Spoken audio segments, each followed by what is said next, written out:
Inventory का मतलब आप बोल रहे हो stock, that is okay, we can use this term also.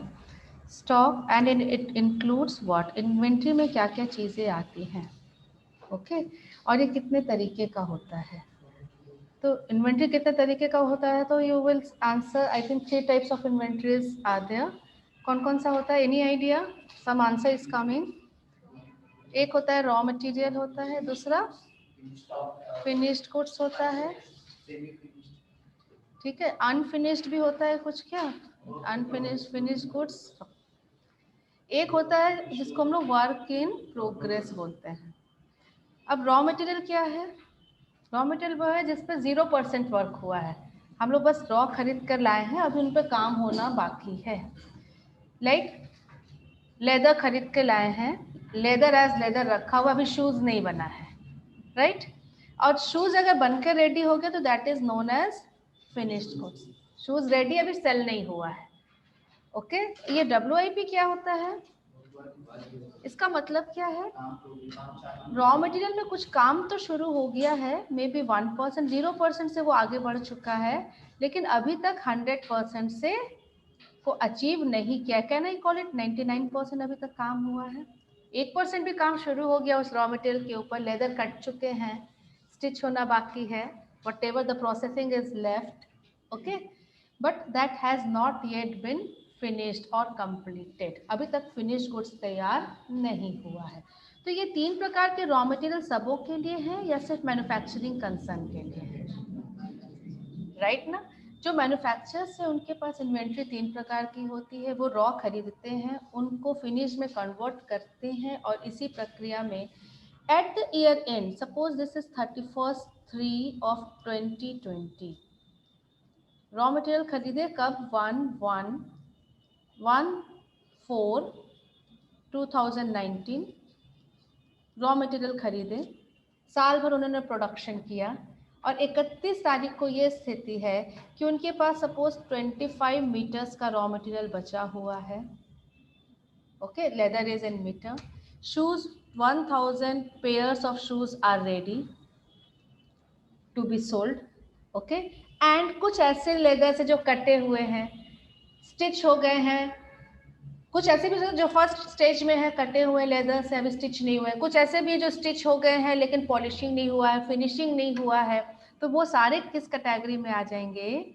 WIP में, ओके। तो फॉर मैन्युफैक्चरिंग कंसर्न इन्वेंट्री 3 प्रकार की होती है, but for traders, trading concern, जो ट्रेडर हैं उनकी इन्वेंट्री कितने प्रकार की होगी? मात्र एक प्रकार की होगी, they will only have finished goods, ठीक है ना? वो शूज खरीदते हैं और शूज ही बेच देते हैं, they do not manufacture actually. तो for trading concern inventory means only finished goods, but for manufacturing concern inventory means ये जो तीनों हम लोगों ने यहाँ लिखा, it is raw material, WIP and finished goods, okay. Now we come to what is inventory.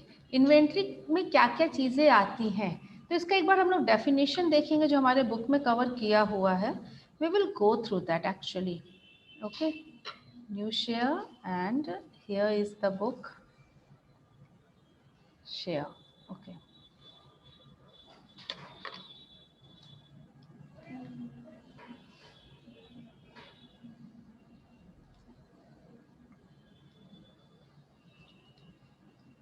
Screen पर दिख रहा है बुक क्या? Are we able to see the book on our screen? No ma'am. No, फिर से no, okay. Direct share करते हैं एक बार, अब देखना तो शायद दिखेगा आपको। Are we able to see? Yes ma'am. Okay, yes ma'am. Good. तो पहले हम लोग डेफिनेशन पार्ट में आएंगे, we will come to the definition part. This is not moving, okay. Meaning,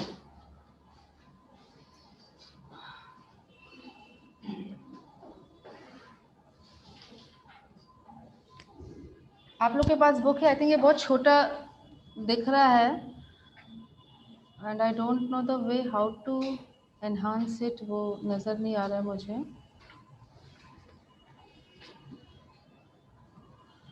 actually जिस PDF में ये खुल नहीं रहा है. If you people have book, kindly आप बुक के थ्रू जाओ. इन्वेंट्री क्या है? Return inventory can be defined as an asset. We all know inventory एक एसेट है. Okay, for sale in the ordinary course of the business. Inventory are assets for sale in the ordinary course of business. का मतलब क्या हुआ? Finished खरीद के लाए और फिनिश्ड को बेच रहे हैं. ठीक है, दैट मीन्स फिनिश्ड गुड्स के बारे में बात की जा रही है. और second, in the process of production for such sale. ये manufacture point of view, manufacture के पॉइंट ऑफ व्यू से inventory means the goods which are used in the process of production. Like आप रॉ खरीद रहे हो, shoes बनाना है तो सिर्फ लेदर से काम नहीं चलेगा. There are so many other materials to be purchased. और उस प्रोडक्शन प्रोसेस में जो भी मटेरियल लग रहे हैं वो सारे इन्वेंट्री हैं. Okay, and third, for consumption in the production of goods और services for sale. There are so many goods or services which are being used, including maintenance, supplies and consumables. Like if we are using thread, shoes बनाने में thread का use होगा, shoes बनाने में glue का use होगा, shoes बनाने में शाइनिंग मटेरियल का यूज होगा. There are so many materials which are used in the production process. They are known as consumption. Point 3, consumption in the production of goods or services for sale. Consumption, उसको consume कर लिया जाएगा, उस parts को use कर लिया जाएगा, उन मटेरियल्स को यूज कर लिया जाएगा प्रोडक्शन प्रोसेस में. लाइक फर्नीचर बनाना है तो मेन इन्वेंट्री आपको क्या दिखता है? इन्वेंट्री आपको दिखेगा, उसमें प्लाईवुड दिखेगा, सनमाइका दिखेगा, लकड़ी वुड्स दिख सकते हैं, राइट ना. लेकिन उसमें कांटियां भी यूज हो रही हैं, वो भी इन्वेंट्री का पार्ट है. फेविकॉल भी यूज हो रहा है, वो भी इन्वेंट्री का पार्ट है. So these are all goods, all materials which are used in the production process. Inventory आप देखोगे दो प्रकार का हो जाएगा. मटेरियल अगर हम बोलते हैं, इतना डिटेल में अपना सिलेबस नहीं है, बट अगर हम लोग इसको और थोड़ा सा गहराई में जाए तो ये दो प्रकार का मटेरियल होता है. एक होता है डायरेक्ट मटेरियल और एक होता है इनडायरेक्ट मटेरियल. डायरेक्ट मटेरियल वो हैं जो डायरेक्टली प्रोडक्शन प्रोसेस में इन्वॉल्व होते हैं, जैसे फर्नीचर बनाना है तो प्लाईवुड, सनमाइका एक्सेट्रा. और इनडायरेक्ट मटेरियल वो होते हैं जो इनडायरेक्टली उनका योगदान होता है. फॉर एग्जांपल, जो फाइनल प्रोडक्ट में दिखता भी नहीं है. लाइक जिस चेयर पर आप बैठे हो, जिस टेबल पर आप बैठे हो, उसमें डायरेक्ट मटेरियल क्या तो आपको दिख रहा है. प्लाईवुड है, सनमाइका है, लोहे के इसके जो लेग्स हैं. इनडायरेक्ट मटेरियल में फेविकॉल है, जो नेल्स, कांटियां जो यूज की गई हैं. These all are part of inventory. Okay okay, बस यही छोटा सा डेफिनेशन को कवर किया गया है. ओनली दिस स्मॉल पार्ट, ये हम लोग I am able to write it, दूसरे ऐप से खुला है तो I am not able to write on the in the book. But yes, inventory में ये तीन चीज़ आ रही हैं. इन्वेंट्री जो डायरेक्ट आप खरीद रहे हो बेचने के लिए, आप पेन खरीद रहे हो, पेन बेच रहे हो, तो आपकी इन्वेंट्री क्या हो गई? पेन हो गई. For sale in the ordinary course of business. This first point is only from the point of view of traders, retailers or wholesalers, whatever. They are not manufacturer. School bag खरीद के लाए, school bag बेच रहे हैं, ठीक है, लेकिन वो कपड़े खरीद के लाए हैं, रैक्सिन खरीद के लाए हैं, लेदर खरीद के लाए हैं, जिप खरीद के लाए हैं, थ्रेड खरीद के लाए हैं, और उन सबों से स्कूल बैग बना रहे हैं और तब बेच रहे हैं. तो ये पॉइंट 2 हो गया. For in the process of production for such sale, production में, और any material which is use in consumption process is known as inventory. Okay, now the second thing, हम लोग ये चैप्टर में क्या पढ़ेंगे और ये चैप्टर को हम लोग क्यों पढ़ रहे हैं. Okay,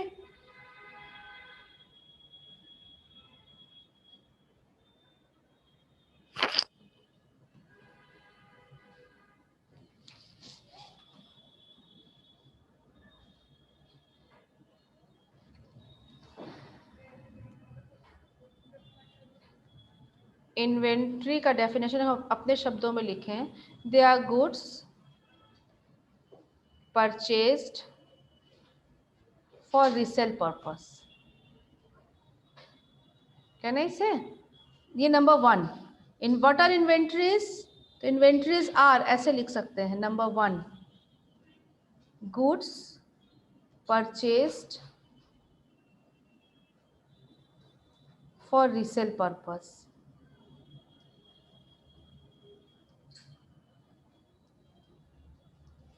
These are raw materials to be used in production process. Ma'am आप कुछ लिख रही हैं क्या? आपको नहीं दिख रहा है? No ma'am. ओके.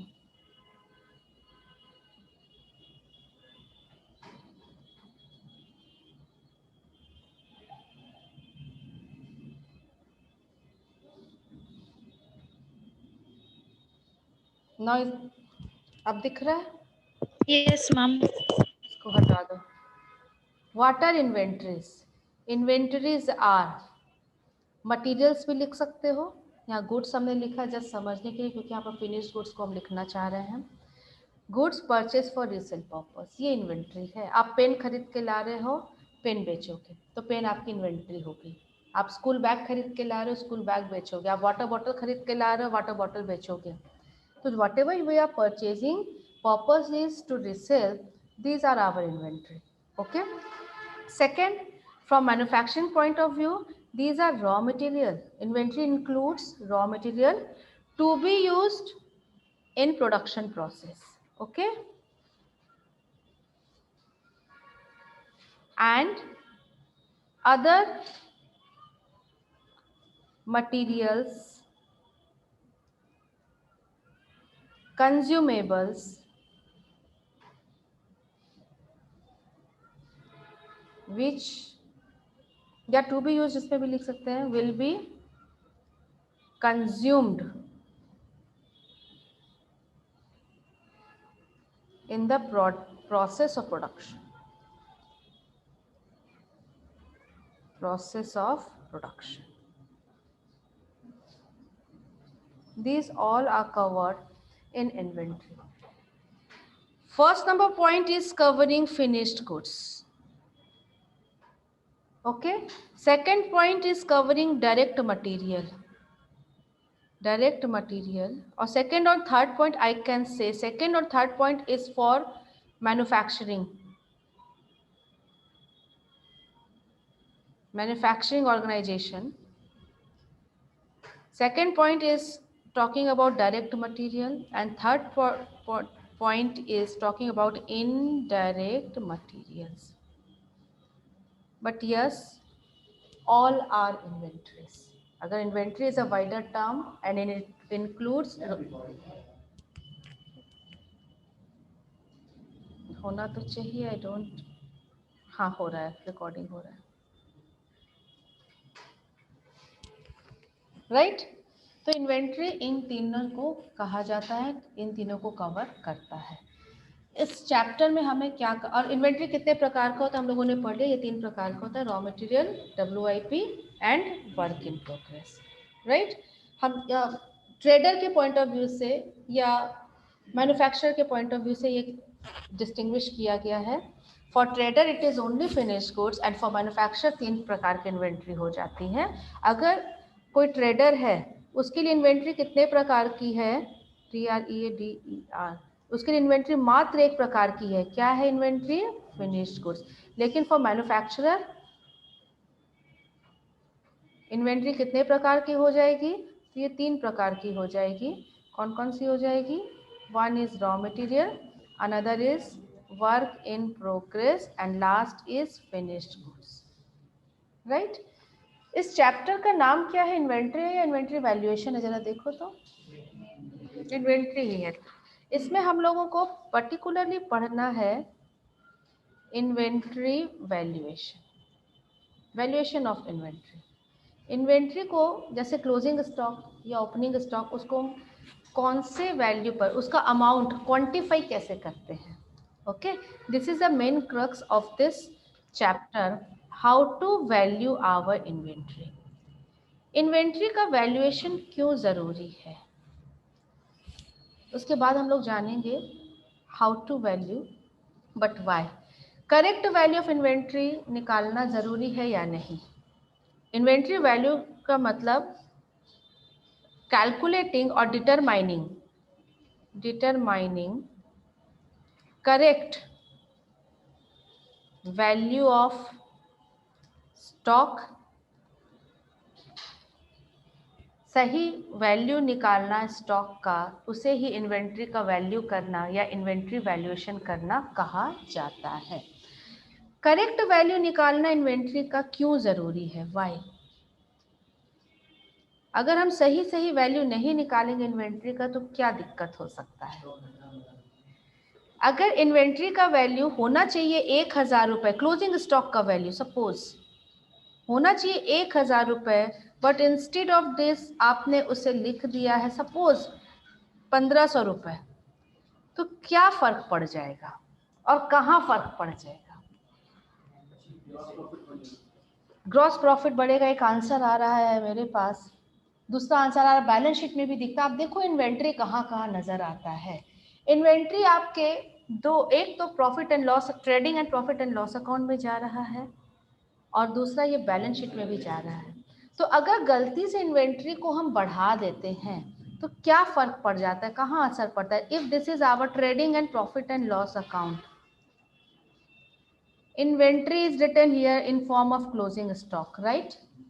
गलती से अगर आप इसको बढ़ा दोगे तो बीट ग्रॉस प्रॉफिट और बीट नेट प्रॉफिट, प्रॉफिट पर असर पड़ेगा। प्रॉफिट उतने ही अमाउंट से क्या होगा, राइट ना?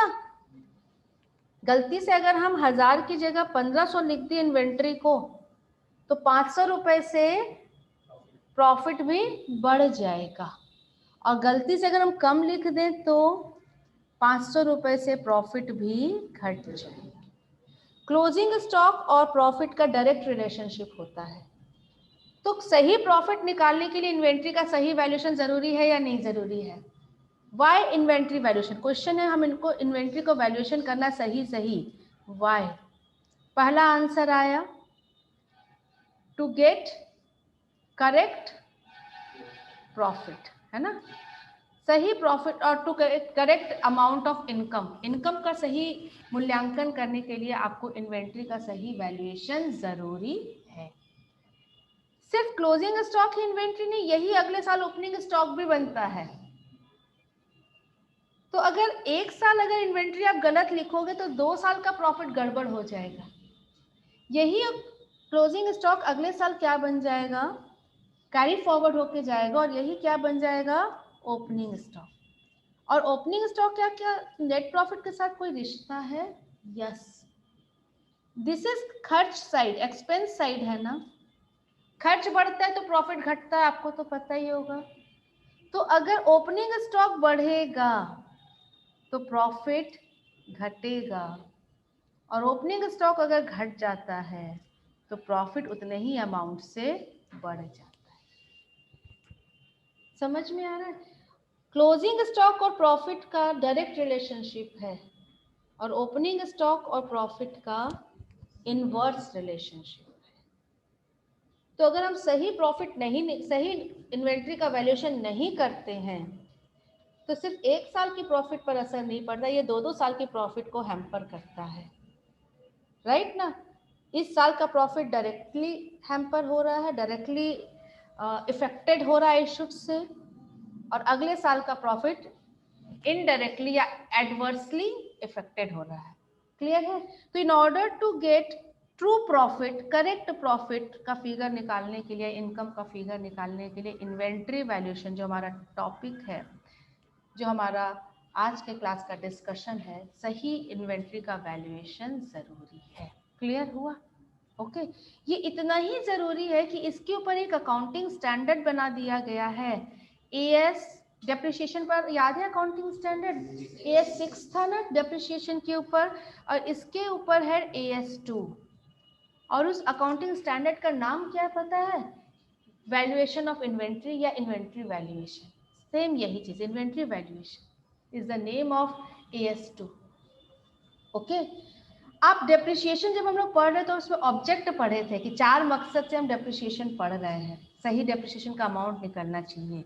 यहाँ पर भी इन्वेंट्री वैल्यूएशन के लिए 4 मकसद है। पहला यहाँ पर आया to get correct profit, true profit भी आप लिख सकते हो। दूसरा मकसद भी आप ही ने कहा to get true financial position, right और not, true financial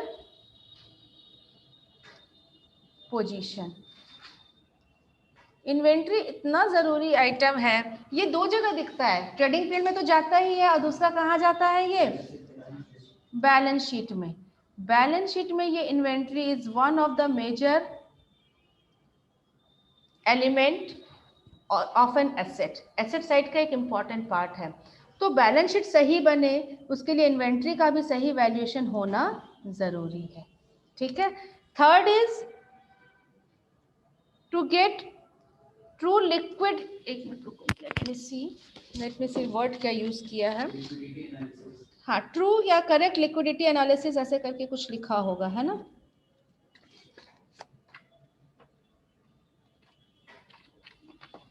liquidity analysis, okay, liquidity analysis. आप लोग रेशियो कुछ पढ़े हो 12th में, करेंट रेशियो। करेंट रेशियो क्या होता है, current ratio is equal to current asset minus current liability, और inventory is one of the part of current asset. ये क्या है, कुछ और नहीं, करेंट एसेट का ही। करेंट एसेट में कौन कौन से आते हैं, क्या क्या आता है करेंट एसेट में, कुछ आए ना आए 3 चीज जरूर आएगा, एक इन्वेंट्री आएगा, एक डेटर आएगा जिसको आप अकाउंट रिसीवेबल भी बोल सकते हो, और एक कैश आएगा, और भी बहुत सारी चीजें आ सकती है, प्रीपेड एक्सपेंसेस कोई है, वो सारी भी चीजें आ सकती हैं। तो लिक्विडिटी एनालिसिस करने के लिए करंट रेशियो निकाला जाता है, और करंट रेशियो का मतलब ही होता है current asset minus current liability ना, by divided by current liability, okay, current asset divided by current liability. तो लिक्विड एनालिसिस करने के लिए भी इन्वेंट्री का वैल्यूएशन, सही वैल्यूएशन जरूरी है।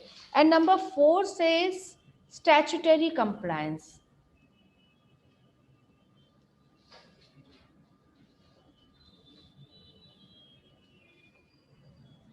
स्टैट्यूटरी का मतलब क्या होता है, रिक्वायर्ड बाय लॉ, ठीक है। कंप्लायंस का मतलब टू बी फॉलोड, ये लीगल कंप्लायंस है। For example in companies act, companies act में सही वहां लिखा हुआ है, you have to correctly value inventory as per AS2, accounting standard 2 के हिसाब से आपको इन्वेंट्री का वैल्यूएशन करना जरूरी है, तो जरूरी है। आपका बुक कहता है schedule 3 of Companies Act 2013, okay, required valuation of each class of goods, raw, WIP, finished under broad head to be disclosed, okay। बोलता है स्टैट्यूटरी कंप्लायंस है, रिक्वायर्ड बाय लॉ है कंपनीज एक्ट में कि आपको इन्वेंट्री का करेक्ट वैल्यूएशन करना जरूरी है, वो भी हर हेड में। अगर रॉ मटेरियल है तो उसका भी करेक्ट वैल्यूएशन होना चाहिए, WIP है तो उसका करेक्ट वैल्यूएशन होना चाहिए, और फिनिश गुड्स है तो उसका करेक्ट वैल्यू होना चाहिए, ओके। बस यही 4 रीजन है कि हमें इन्वेंट्री का करेक्ट वैल्यूएशन करना जरूरी है। फर्स्ट पॉइंट आपका बुक में जो लिखा हुआ है that is determination of income, what I have to get correct profit, मैंने लिखा इसके जगह you can write determination of income. Income means यहाँ प्रॉफिट ही है, प्रॉफिट को सही निकालने के लिए आपको इन्वेंट्री का करेक्ट वैल्यूएशन करना जरूरी है। Second is ascertainment of financial position, true financial position जानने के लिए। थर्ड इज लिक्विडिटी एनालिसिस के लिए, and fourth is required by law, required by statute, there is some compliance to be followed, okay. तो inventory का valuation इसके लिए जरूरी है। अब इन्वेंट्री का वैल्यूएशन करते कैसे हैं, ओके। तो इन्वेंट्री का वैल्यूएशन ऑफ इन्वेंट्री, पहले हम लोग एक प्रॉब्लम देखते हैं, ठीक है। इन्वेंट्री वैल्यूएशन में एक क्वेश्चन आपके सामने है, सपोज हमारा अकाउंटिंग ईयर है 1/4/2019 से स्टार्ट हुआ है और ये 31/3/2020 को ख़त्म होगा। We have started a business, एक बिजनेस स्टार्ट किए, स्टेशनरी का बिजनेस स्टार्ट किए। टोटल वी हैव, अब 4-5 इन्वेंटरी स्टेशनरी शॉप में तो there will be so many types of inventory. Suppose हम स्कूल बैग बेच और सिर्फ एक ही टाइप का इन्वेंट्री रखते हैं, छोटा सा क्वेश्चन है, छोटा सा प्रॉब्लम। तो we have purchase 500 pieces of school bags, ठीक है, नया बिजनेस स्टार्ट किए और एट द रेट ऑफ ₹200 पर बैग। तो कितना आपने इन्वेस्टमेंट किया अपने इन्वेंट्री में? I think 1 2 3 4 + 1 lakh rupees has been invested, right ना।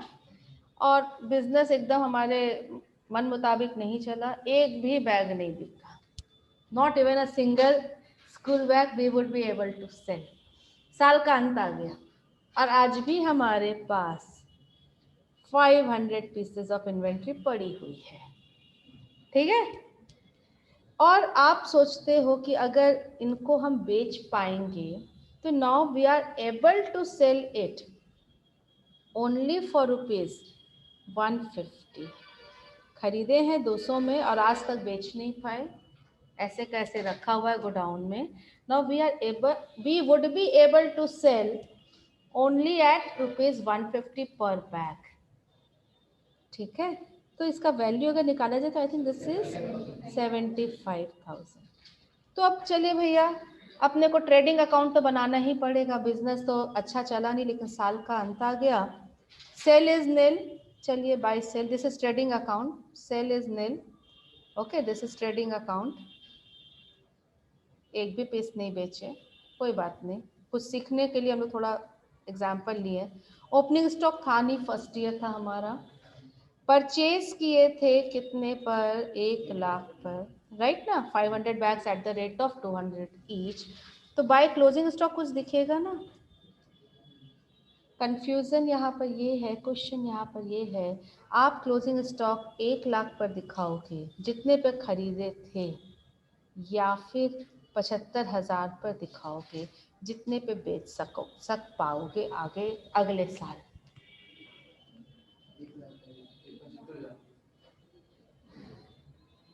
1 लाख पर हम दिखाएंगे तो क्यों दिखाएंगे? Give me the reason. और 75,000 पर दिखाएंगे तो क्यों दिखाएंगे? Give me the reason. Answer तो दोनों आ गया, दो ही तो ऑप्शन, या तो हेड होगा या तो टेल होगा। दो ही ऑप्शन है, 1 लाख नहीं होगा तो 75,000 नहीं होगा, राइट ना। Tell me. अच्छा, यहाँ कंफ्यूजन आया है ना। आप 1 लाख के भी सपोर्ट में बोल सकते हो और 75,000 के भी सपोर्ट में बोल सकते हो। 1 लाख के सपोर्ट में हम ये बोल सकते हैं हम तो कॉस्ट पे वैल्यू करते हैं, inventory will be taken at cost, right ना। और 75,000 पे हम कर सकते हैं कि इस पे हम थोड़ी देर में बोलेंगे, लेकिन कंफ्यूजन है ना। और अकाउंटिंग स्टैंडर्ड, कितना अकाउंटिंग स्टैंडर्ड है आज तक हमारे पास? एएस, हाँ, कितने हैं टोटल एएस? पिछले क्लास में डेप्रिसिएशन में जब 6 नंबर बताए थे तो हम नंबर बताए थे 25, 32।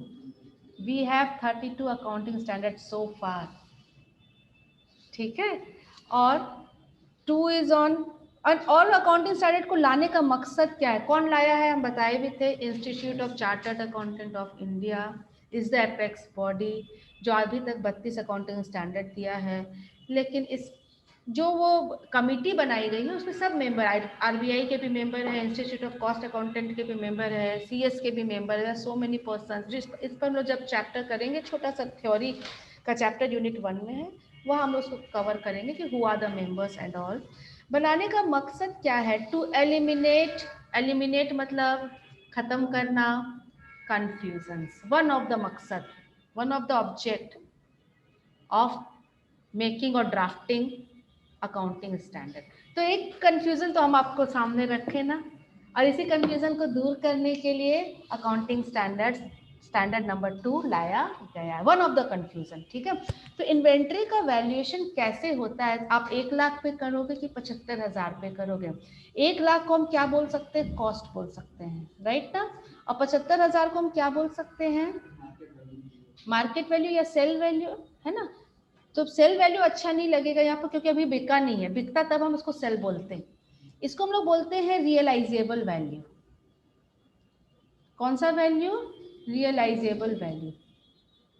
अच्छा, बेचने में हो सकता है कुछ खर्च और लग जाए, बेचने में कुछ सेलिंग एक्सपेंसेस भी लग सकते हैं, ट्रांसपोर्टेशन भी लग सकता है, तो वो भी खर्च। तो यहाँ पर सपोज आप सोचते हो 75,000 में बेचेंगे और 2,000 रुपये में बेचने में, पैकिंग एक्सेट्रा में, ट्रांसपोर्टेशन में और खर्च लग सकते हैं, तो इसका वैल्यू जो ये 73,000 आ रहा है, इसको बोला जाता है नेट रियलाइजेबल वैल्यू।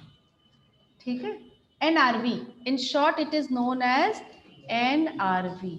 NRV क्या होता है, जरा सा हम लोग और आगे पढ़ते हैं। NRV को हम लोग थोड़ा सा जानेंगे।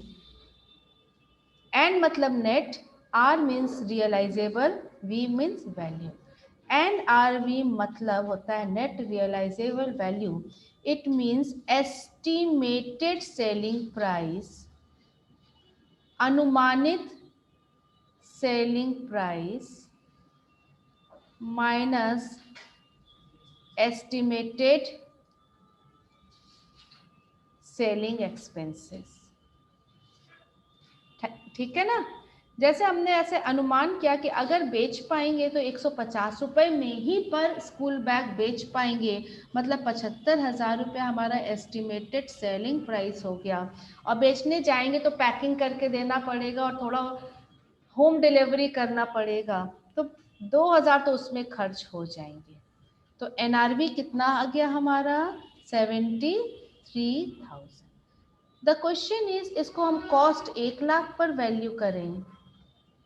क्वेश्चन है कि हम इसको 1 लाख पे वैल्यू करें या RV पर वैल्यू करें, 75,000 पर वैल्यू करें, या NRV पर वैल्यू करें। तो यहाँ पर इन्वेंट्री वैल्यूएशन पर AS2 ने साफ साफ लिख दिया, inventory is valued at cost और NRV which ever is lower. मतलब इन्वेंट्री वैल्यूएशन का एक फॉर्मूला दे दिया, इन्वेंट्री वैल्यूएशन का एक फॉर्मूला दे दिया। इन्वेंट्री किस पर वैल्यू किया जाएगा? कॉस्ट और NRV, इन दोनों को निकाला जाएगा, इन दोनों में से जो कम होगा लोअर। ठीक है, तो अब कंफ्यूजन खत्म हो गया ना कि 1 लाख होगा या 73,000 होंगे। आप बोलोगे हम लोग AS2 को फॉलो कर रहे हैं, AS2 में क्लियर लिखा है ये लोअर पे वैल्यू होगा, कॉस्ट और NRV which ever is lower. तो आप जो अपना ट्रेडिंग PL बनाओगे उसमें क्लोजिंग स्टॉक कितने पर दिखाओगे? 73,000। ठीक है, कोई कंफ्यूजन है यहाँ तक?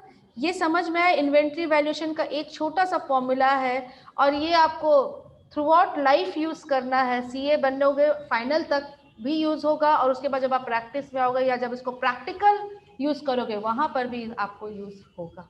ठीक है, inventory is valued at cost और NRV which ever is lower. अब इसी एग्जाम्पल में थोड़ा सा चेंज करते हैं। हमारा प्रॉफिटेबल बिजनेस है, हम इन्वेंट्री खरीदे 1 लाख रुपए में, राइट? सेम क्वेश्चन, कितना स्कूल बैग्स खरीदे हैं? 500 school bags at the rate of 200 each. This is rupees and this is number.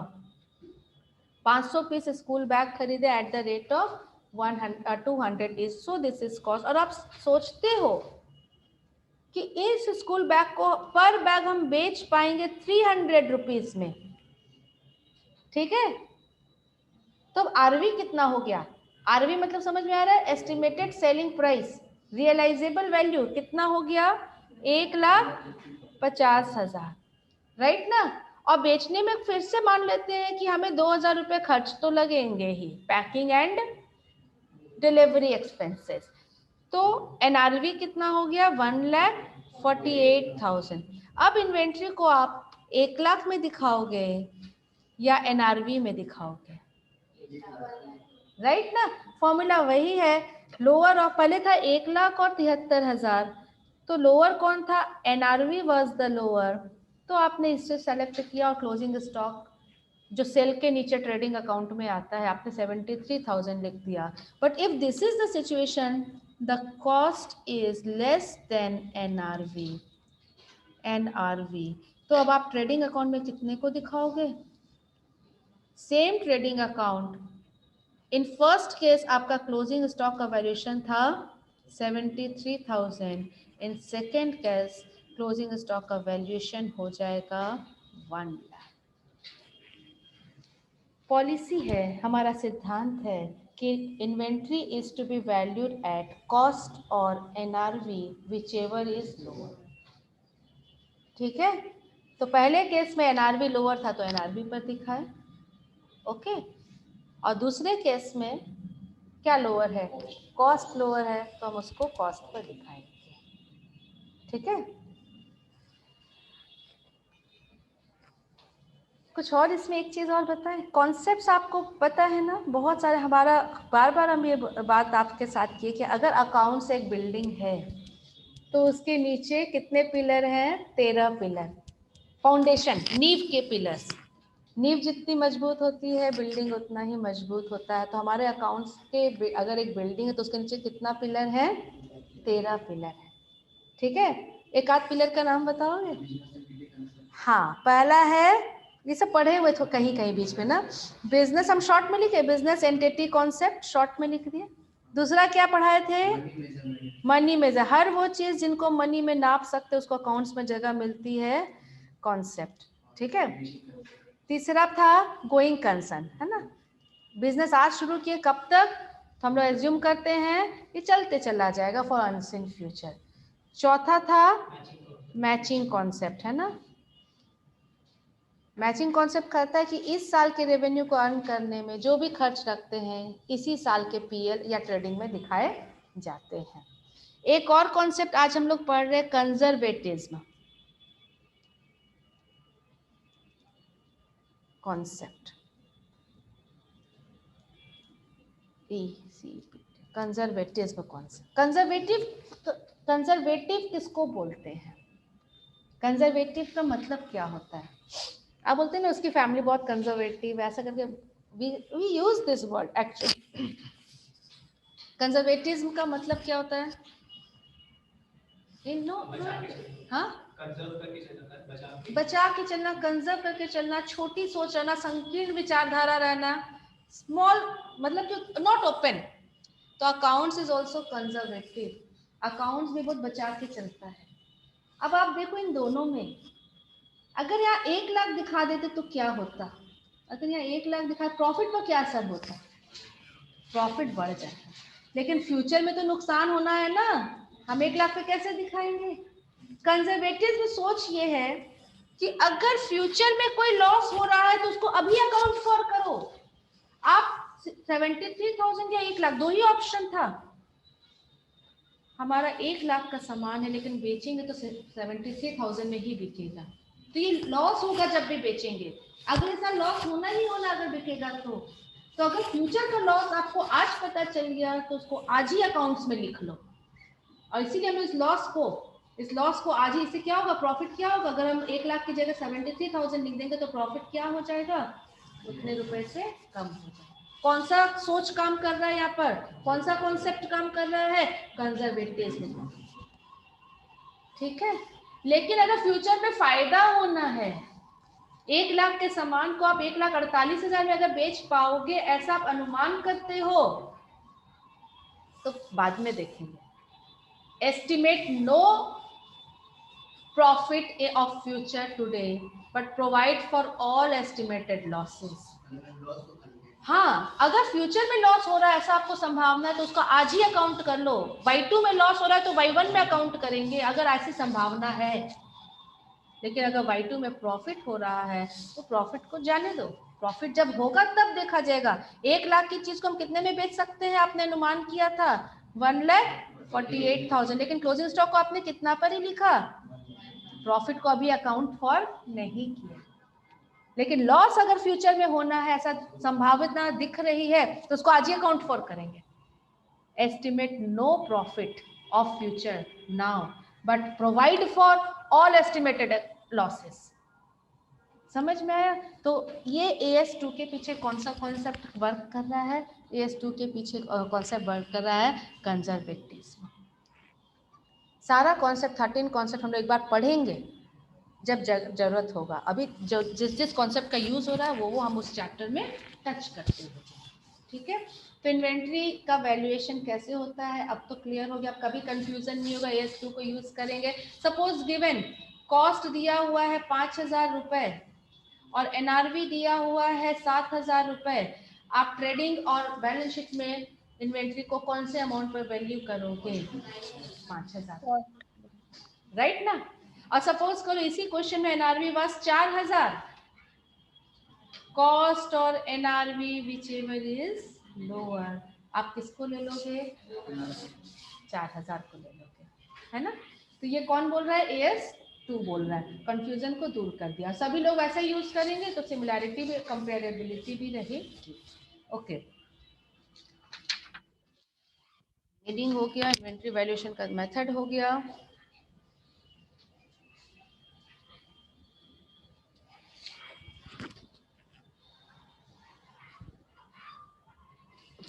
अब NRV आप समझ गए क्या? What is NRV? NRV का फॉर्मूला या NRV का डेफिनेशन या NRV मतलब बहुत आसान था, अभी हमने जस्ट देखा। क्या? एस्टिमेटेड सेलिंग प्राइस, है ना? एस्टिमेटेड वर्ड जरूर बोलेंगे। क्यों एस्टिमेटेड वर्ड जरूर बोलेंगे? इसलिए क्योंकि अभी नहीं बेचे हैं। Selling price, estimated selling price minus estimated selling expense, right ना? And what is cost? Cost में क्या क्या चीजें आएंगी? तो आपका बुक लिख रहा है पेज नंबर 4.4 में, and I am going to write it here. Okay, cost में क्या क्या चीजें आती हैं? तो as per accounting standard cost of inventory includes, मिला आप लोगों को बुक में? अगर आप जा रहे हो पेज नंबर 4.4 में, cost of inventory includes number 1 cost of purchase, खरीदने में जो भी कॉस्ट लगते हैं, ठीक है? Including tax,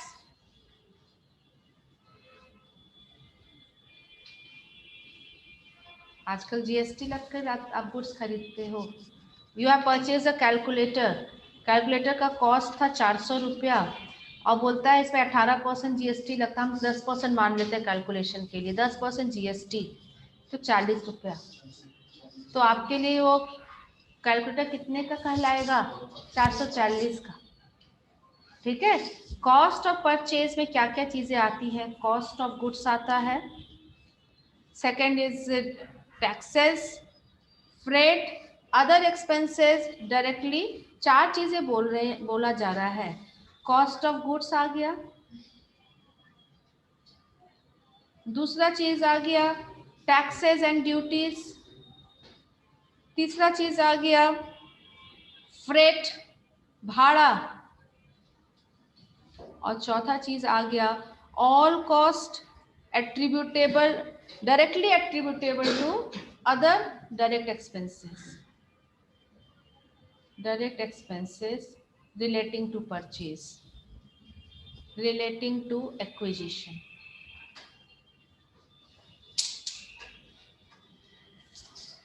right?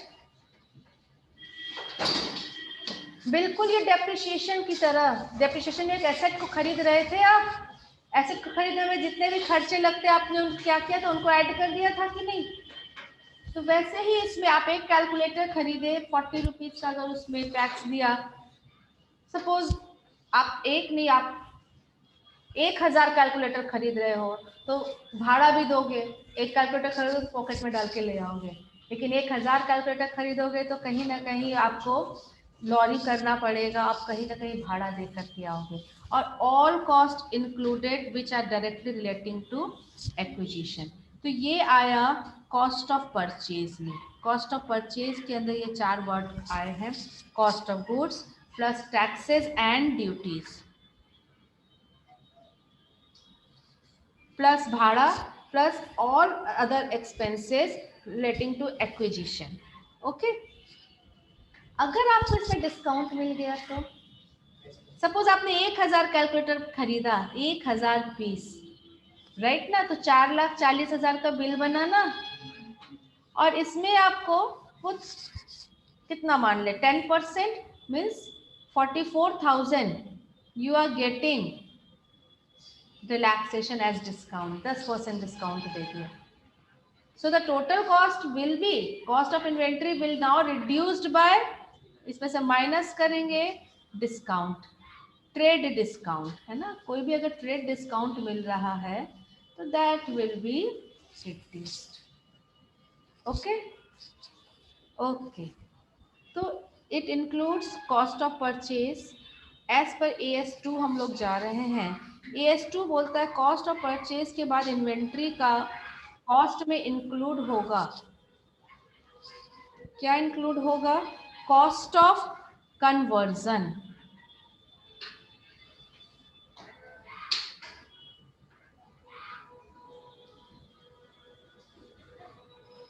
This is again for manufacturing concern, NFG concern. Convert करना मतलब क्या होता है? Manufacturing concern. जैसे रॉ लाए और रॉ को फिनिश में कन्वर्ट कर रहे हैं, तो जो भी कन्वर्जन कॉस्ट होता है वो इन्वेंट्री के कॉस्ट में ऐड हो जाता है.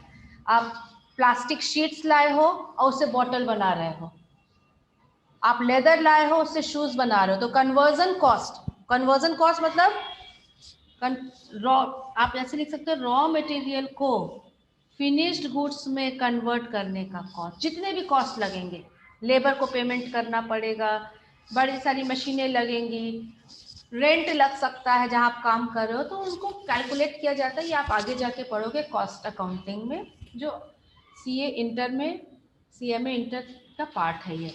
और तीसरा, third is it includes other cost to bring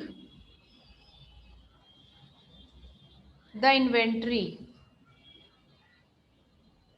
at its present location.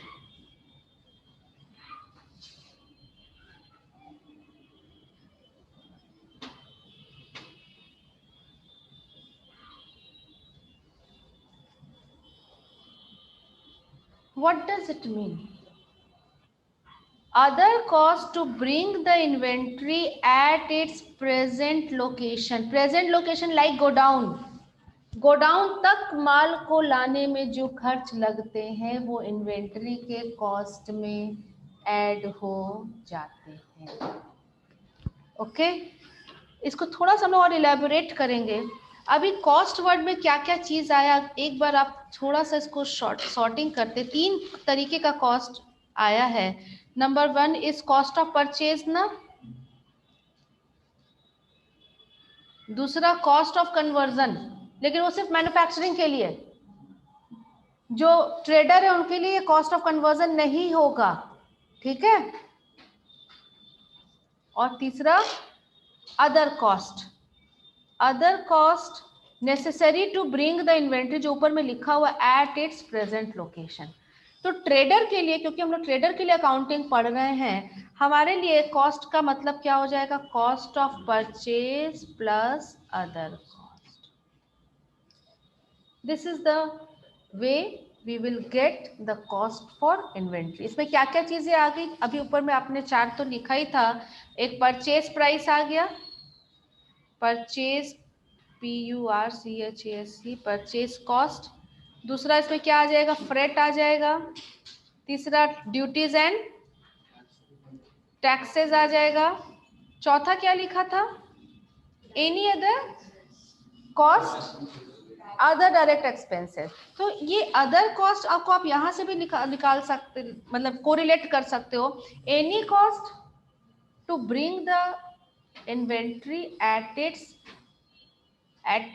क्या लिखा है वर्ड? Present location. तो प्रेजेंट लोकेशन का मतलब क्या? Suppose you have purchase inventory from the wholesaler. ये होलसेलर का प्लेस है, यहीं से आप इन्वेंट्री खरीद रहे हो, यहीं से आप स्कूल बैग्स खरीद रहे हो. 500 पीसेज स्कूल बैग खरीदे at the rate of 200 each. कितना रुपए का लग गया? 1 लाख रुपए, ठीक है. वो पैक करके देगा, इस पर टैक्स भी लगाएगा, इस पर भाड़ा भी लगाएगा, सब लगा करके खर्च और 5,000 रुपये बढ़ गए। तो आपके लिए कॉस्ट कितना हो गया? 1,05,000। अब this is your present location, ये आपका गोडाउन है। गोडाउन में यहाँ पर रैक्स लगे हुए हैं, यहीं पर आपने इन इन्वेंट्री को रख देना है। ये 1,05,000 आकर के यहाँ तक का कॉस्ट हो, आपके ऑन गेट आ रहा है 1,05,000, और यहाँ से आपको यहाँ रखवाने में अगर 1,000 रुपये और लग रहे हैं तो ये भी इसके कॉस्ट में कैरेज इनवर्ट के रूप में ऐड हो जाएंगे, to bring the inventory at its present location. Got it? एक और एग्जांपल इसी में, ये आपका this showroom is in bank mode. Okay, आप यहाँ बैंक मोड में ये शोरूम है, और एक आपका branch that is in Govindpur. तो out of this so many bags, आप 50 बैग्स को गोविंदपुर भेजते हो, यहाँ से पूरा बैग आ गया। यहाँ पे कितने बैग आ गए? सपोज 500 बैग्स आ गए।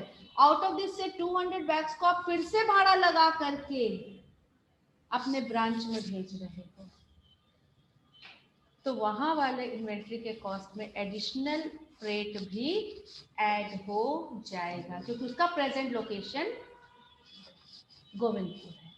ठीक है, तो इन्वेंट्री के कॉस्ट में क्या क्या आते हैं? It includes production purchase cost, it includes freight, it includes duties and taxes, it includes all other direct expenses relating to acquisition, खरीदने में, ठीक है ना, रिलेटिंग टू एक्विजिशन, खरीदने में भी तक, ठीक है। और पांचवा क्या जो बोल रहा है? Other cost to bring the inventory at its present location. ये सब इन्वेंट्री के लोकेशन, LOCA,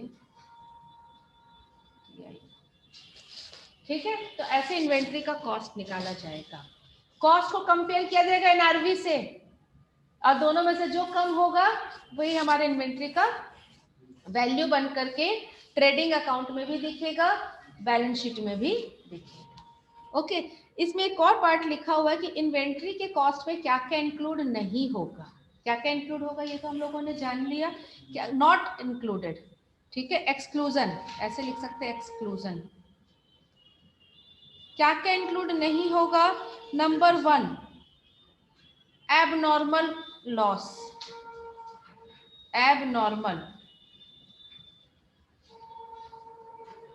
एबनॉर्मल एक्सपेंसेस या लॉसेस, ये इंक्लूड नहीं होंगे। ट्रक से माल आ रहा था, बीच में पुलिस ने पकड़ लिया और आपको थोड़ा ज्यादा लोडिंग था, फाइन देना पड़ गया, तो that is not included. Clear हुआ? एबनॉर्मल कॉस्ट इसमें इंक्लूड नहीं होना है। Okay, next is storage cost.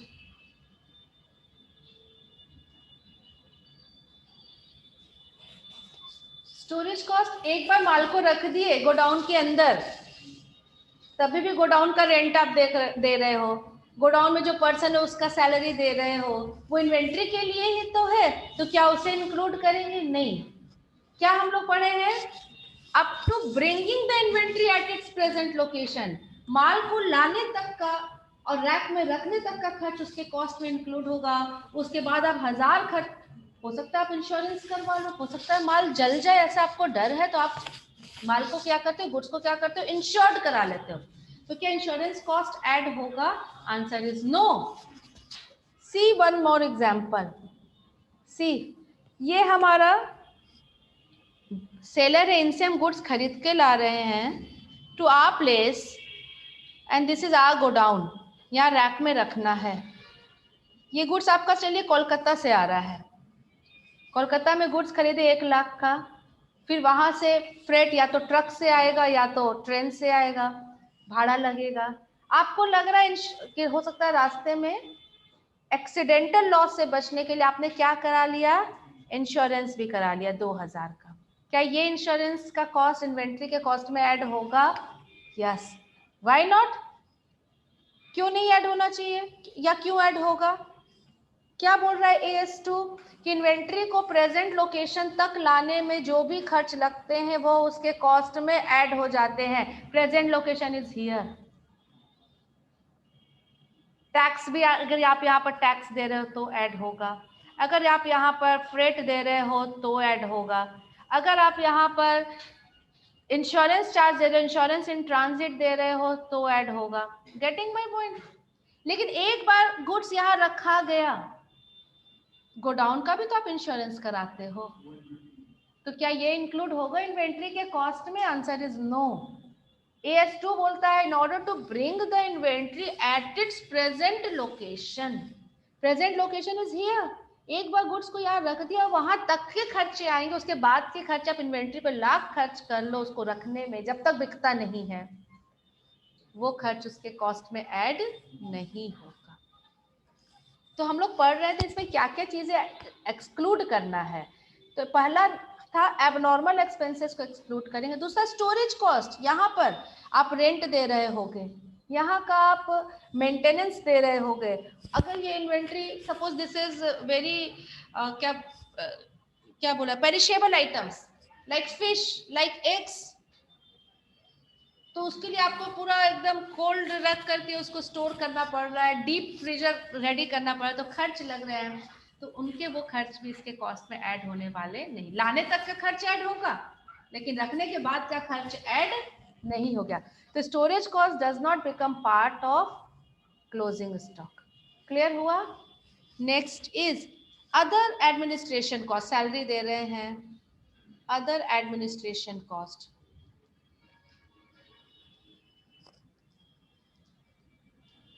यहाँ कंप्यूटर लगा हुआ है, कंप्यूटर पे खर्च है, इलेक्ट्रिसिटी का खर्च है, रेंट का, लाइक रेंट, सैलरी, ये एग्जाम्पल है, ठीक है। इलेक्ट्रिसिटी, इंश्योरेंस इन गोडाउन, ये सब ऐड नहीं होने वाले हैं। क्लियर है? ये सब ऐड नहीं होने वाले हैं। आपका बुक एक और चौथा लिख रहा है सेलिंग एक्सपेंसेस, ठीक है, सेलिंग एंड डिस्ट्रीब्यूशन एक्सपेंसेस। अब इन गुड्स को बेचेंगे तो बेचने में और खर्च लगेगा, हम एडवर्टीजमेंट करते हैं, हम पैकिंग करते हैं, हम डोर टू डोर डिलीवरी देते हैं, वो खर्चे भी इन्वेंट्री के कॉस्ट का पार्ट नहीं है। क्लियर हो गया?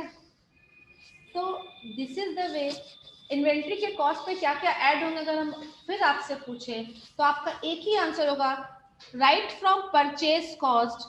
परचेज कॉस्ट से उठा लेंगे, माल आपका चेन्नई से आए, चाहे फॉरेन से आए, चाहे कोलकाता से आए, चाहे आप लोकल परचेज करो, जहां से खरीदे हो, और जो जो खर्चे उस पर कर रहे हैं उस गुड्स के ऊपर, वो सब उसके कॉस्ट पर ऐड होते चले जाएंगे। कब तक?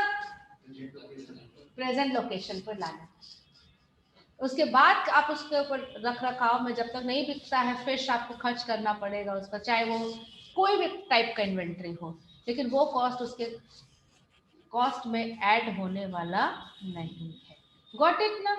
तो this is the way we determine cost. तो अब समझ में आ गया ना इन्वेंट्री वैल्यूएशन। हम इन्वेंट्री वैल्यूएशन कैसे करते हैं? एज पर AS2 क्या क्या निकालना पड़ेगा आपको? कॉस्ट और NRV। NRV का मतलब समझ में आ गया, estimated selling price minus estimated selling expenses, इसको NRV दे देगा। कॉस्ट में क्या क्या करेंगे? परचेज लेंगे, फ्रेट लेंगे, टैक्सेस लेंगे, रास्ते का इंश्योरेंस लेंगे, ट्रेड डिस्काउंट है तो लेस होगा, है ना, उससे कॉस्ट घट जाएगा। इन्वेंट्री को प्रेजेंट लोकेशन तक लाने में जो भी खर्च लगेंगे वो ऐड हो जाएंगे, उसके बाद के खर्च ऐड नहीं होंगे। कॉस्ट मिल जाएगा। NRV आप कैलकुलेट, ये एस्टिमेटेड होता है, ये कभी परफेक्ट नहीं हो सकता। NRV इज ऑलवेज अनुमानित, फ्यूचर की बात है ना, अगर बेचेंगे तो कितना में बेचेंगे और कितना खर्च होगा बेचने में, ये ऑलवेज एस्टिमेटेड होता है। कॉस्ट आपको पता रहेगा। फिर इन दोनों को क्या करेंगे हम लोग, कंपेयर करेंगे, और इसमें से जो लोअर होगा वही हमारे इन्वेंट्री का वैल्यूएशन। ठीक है, AS2 इतनी बातें कह रहा है। अब AS2 एक और चीज बोल रहा है कि कॉस्ट, इन्वेंट्री हर समय एक जैसा नहीं। अब हम लोग थोड़ा सा और आगे बढ़ रहे हैं, यहाँ तक अभी हम लोग दो ही चीज, व्हाट इज इन्वेंट्री, इन्वेंट्री का डेफिनेशन पढ़े, 3 चीजें उसमें इंक्लूड हो रही थी। कितने प्रकार की इन्वेंट्री होती है, तो रॉ मटेरियल होता है, WIP होता है, वर्क इन प्रोग्रेस होता है। Yes, Y inventory. थर्ड हम लोगों ने पढ़ा object of valuation of inventory. तो 4 ऑब्जेक्ट से हम लोग इन्वेंट्री वैल्यूएशन, एक सही प्रॉफिट निकालना है, बैलेंस शीट का फाइनेंशियल पोजीशन सही होना है, लिक्विडिटी एनालिसिस और statutory compliance. Like in companies act एक लीगल रिक्वायरमेंट है कि आपको सही वैल्यूएशन करना जरूरी है। उसके बाद कैसे करेंगे इन्वेंट्री का वैल्यूएशन, तो यहाँ AS2 आ गया। AS2 यही बात बोल रहा है कि इन्वेंट्री का वैल्यूएशन के लिए आप कॉस्ट निकाल लो और NRV निकाल लो, दोनों को कंपेयर करो, जो दोनों में कम होगा, कौन सा कॉन्सेप्ट यहाँ काम कर रहा है, कंजर्वेटिव कॉन्सेप्ट। ठीक है, कौन सा कॉन्सेप्ट यहाँ वर्क कर रहा है कि अगर फ्यूचर में प्रॉफिट होना है तो फ्यूचर में हम लोग सोचेंगे, लेकिन अगर फ्यूचर में कुछ भी लॉस हो रहा है तो provide for all estimated losses of future को इसी साल हमें प्रोवाइड फॉर कर देना है। ठीक है, now we go ahead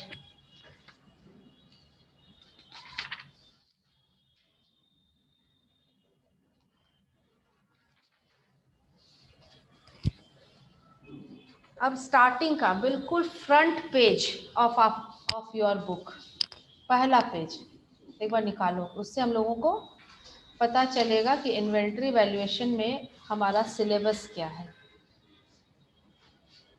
I am sharing the book on the board, very first page. Yes, देखो सबसे पहले यहाँ लिखा types of inventory. Types of inventory that we have cover, trading में से ट्रेडेड गुड्स है, फिनिश गुड्स है, ये बड़ा हम नहीं कर पाएंगे, अगर आपके पास बुक है तो बेटर है। ठीक है, in case of trading concern दिख रहा है, ट्रेडेड गुड्स है, in case of manufacturing raw है, WIP finish, store and spare छोटे छोटे स्पेयर पार्ट्स हैं, एंड जूता ऐसे नहीं बिकेगा, जूते को आपको किस में पैक करना पड़ता है, डब्बे में, तो डब्बा इज द पैकिंग मटेरियल, तो वो भी एक पार्ट ऑफ इन्वेंट्री है। अब देखिए कॉस्ट कैसे निकालेंगे, NRV निकालने का बहुत छोटा फॉर्मूला है, cost NRV which ever is lower में NRV तो बहुत आसान, एक छोटा सा फॉर्मूला सीख लिया ना। कॉस्ट भी आप बोल रहे मैम तो सिखा दी छोटा सा, लेकिन इन्वेंट्री अलग अलग बिजनेस के लिए इन्वेंट्री अलग अलग तरीके से वैल्यू किया जाता है, कॉस्ट निकाला जाता है, और यही हमें सीखना है। देखो क्या लिखा है, इन्वेंट्री वैल्यूएशन टेक्निक्स, सिर्फ कॉस्ट, फॉर्मूला फॉर, क्या लिखा है, formula for determining cost of inventory. अब कॉस्ट निकालने के लिए अलग अलग तरीका है, अलग अलग तरीके के बिजनेस के लिए, we have to go through that. Inventory valuation techniques, कौन सा 2 मेथड दिया हुआ है, हिस्टोरिकल कॉस्ट और दूसरा नॉन हिस्टोरिकल। नॉन हिस्टोरिकल में एक ही मेथड है, एडजस्टेड सेलिंग प्राइस। अब हिस्टोरिकल कॉस्ट में इन्वेंट्री 2 प्रकार का हो गया, इन्वेंट्री नॉट ऑर्डिनरी इंटरचेंजेबल, और क्या लिखा है, इन्वेंट्री ऑर्डिनरी इंटरचेंजेबल। और इन्वेंट्री ऑर्डिनरी इंटरचेंजेबल में मेथड लिखा हुआ है हिस्टोरिकल कॉस्ट में, FIFO, LIFO, weighted average. Simple average हटा दिया, पिछले बार तक का बुक में दिया हुआ सिंपल एवरेज मेथड। ओके, तो 4 मेथड होता है, simple average, weighted average, LIFO and FIFO, और ये कंप्लीट हमें ये फ्लो चार्ट जो दिख रहा है ना कवर करना है। इससे हमें क्या पता चलेगा, कॉस्ट पता चलेगा, और कॉस्ट को हम किससे कंपेयर करेंगे, NRV से कंपेयर करेंगे, और लास्ट में इन्वेंट्री का वैल्यूएशन निकाला जाएगा। ओके, तो यहाँ पर 2 वर्ड आपको शायद समझ में नहीं आ रहा होगा, हिस्टोरिकल कॉस्ट मेथड और नॉन हिस्टोरिकल का मतलब क्या होगा। हिस्टोरिकल का मतलब क्या होता है, जो बीत गया वो हिस्ट्री है। तो हिस्टोरिकल कॉस्ट मेथड में हम गुड्स को खरीद करके, इन्वेंट्री को खरीद करके ला चुके हैं, और उसी जो कॉस्ट पर लाए हैं उसी में कुछ चेंजेस करके कॉस्ट को डिटरमाइन किया जा रहा है, जिस वैल्यू पर लाए हैं उसी से कॉस्ट निकल रहा है। ठीक है, something has become history, we have committed cost, cost निकाला जा चुका है। But non historical method is something different, वो आप फ्यूचर के अकॉर्डिंग, जो हिस्टोरिकल नहीं है या तो प्रेजेंट होगा या फ्यूचर होगा, तो यहाँ पर फ्यूचर की बात हो रही है। एस्टिमेटेड, जो इस मेथड को पढ़ेंगे एडजस्टेड सेलिंग प्राइस, आज तो नहीं कवर कर पाएंगे, there are so many methods, so अभी हम इसको लीव कर रहे हैं। नॉन हिस्टोरिकल को अभी हम डिस्कस नहीं कर, कब डिस्कस करेंगे इसको, जब उसका टाइम आएगा। ओके, हिस्टोरिकल कॉस्ट मेथड दो प्रकार का। अब इन्वेंट्री क्या लिख रहा है यहाँ पर, आप अगर पढ़ोगे, इन्वेंट्री नॉट ऑर्डिनरली इंटरचेंजेबल, ये वर्ड लिखा हुआ है, और क्या लिखा है, इन्वेंट्री ऑर्डिनरली इंटरचेंजेबल। आप बाहर जाओ। इन्वेंट्री नॉट ऑर्डिनरली इंटरचेंजेबल का मतलब क्या होता है, आप सिर्फ इसका मीनिंग निकालो, जस्ट इसको ट्रांसलेट करके मुझे बताओ।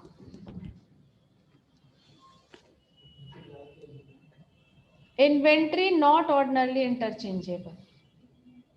अच्छा, एक शॉप है आपका, सपोज स्टेशनरी का शॉप है, आप पेन बेचते हो, आप 100 पेन रखे हुए हो, ठीक है, out of that you have sold 90 pens, 90 pen बेच दिए, रैक्स पूरे भरे हुए थे, पेन बेचा तो रैक का जगह क्या हुआ, खाली हो गया।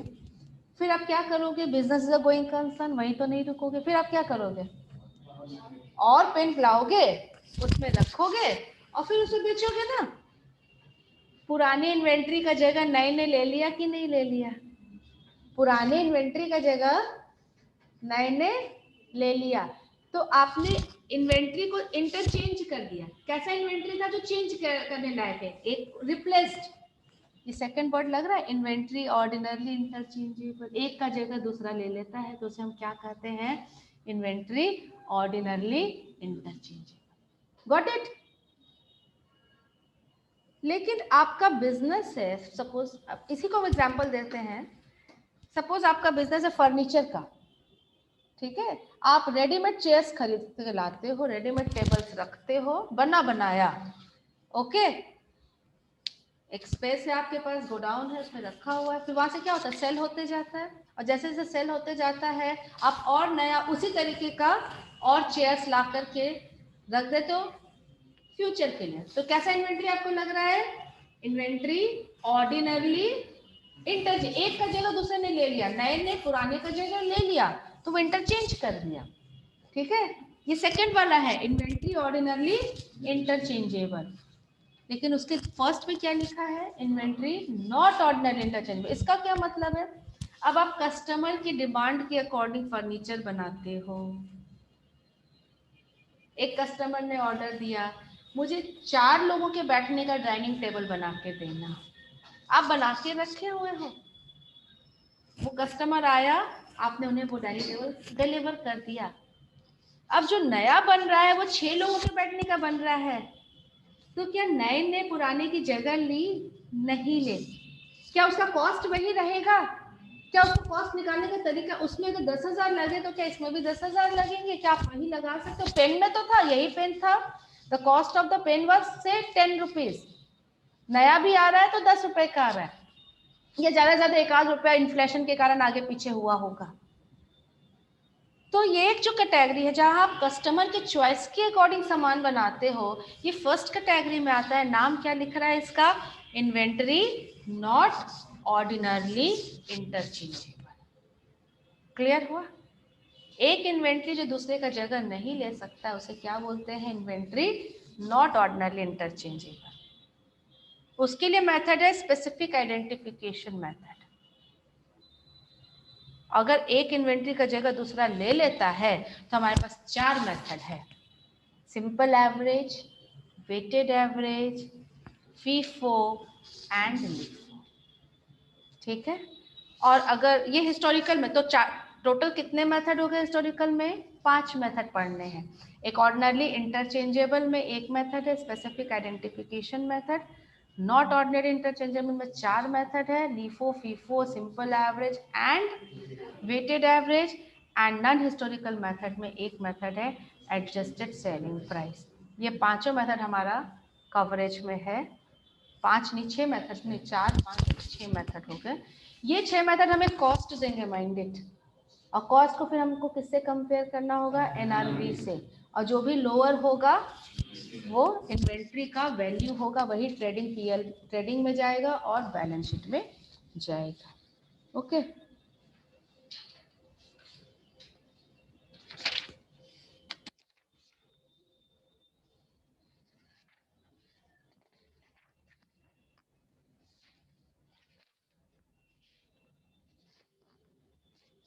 क्वेश्चन बनाएंगे हम लोग, क्वेश्चन के अकॉर्डिंग मेथड के अकॉर्डिंग हम लोग चलेंगे।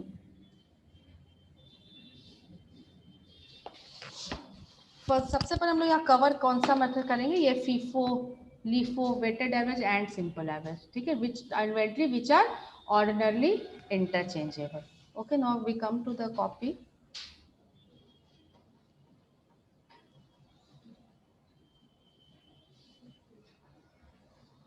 You are not feeling well, I think.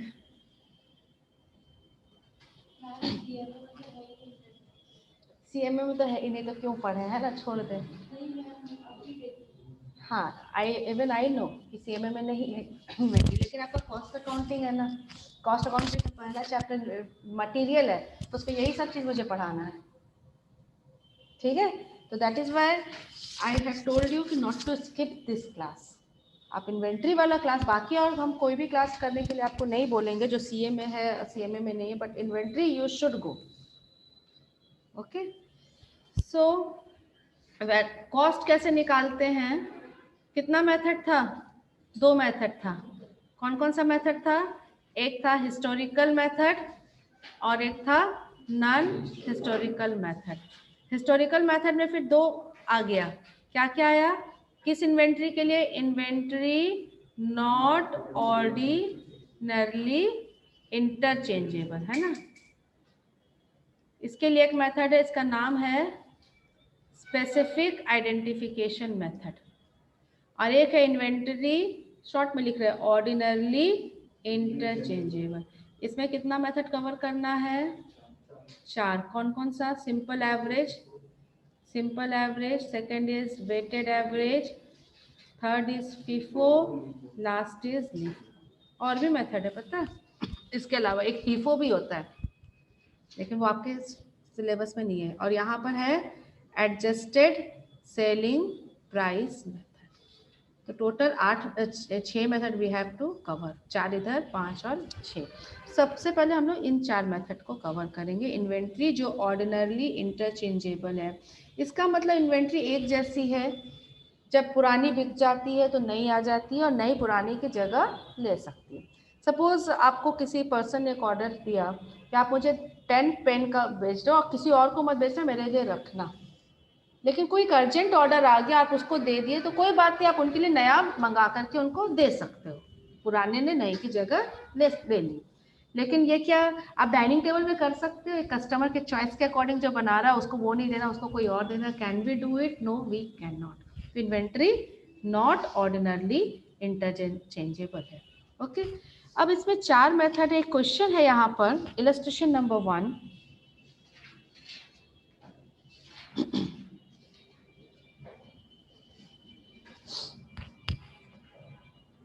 Simple average method के अकॉर्डिंग हम लोग पहले चलेंगे। इसमें लिख रहा है illustration number 1, a manufacturer has following records of purchase of condenser. वो क्या खरीद रहा है, परचेज ऑफ कंडेंसर, कंडेंसर खरीद रहा है, विच ही यूजेज वाइल मैन्युफैक्चरिंग रेडियो। ये बनाता है रेडियो, रेडियो में का एक पार्ट है कंडेंसर, और कंडेंसर का इन्वेंट्री का वैल्यूएशन किया जा रहा है।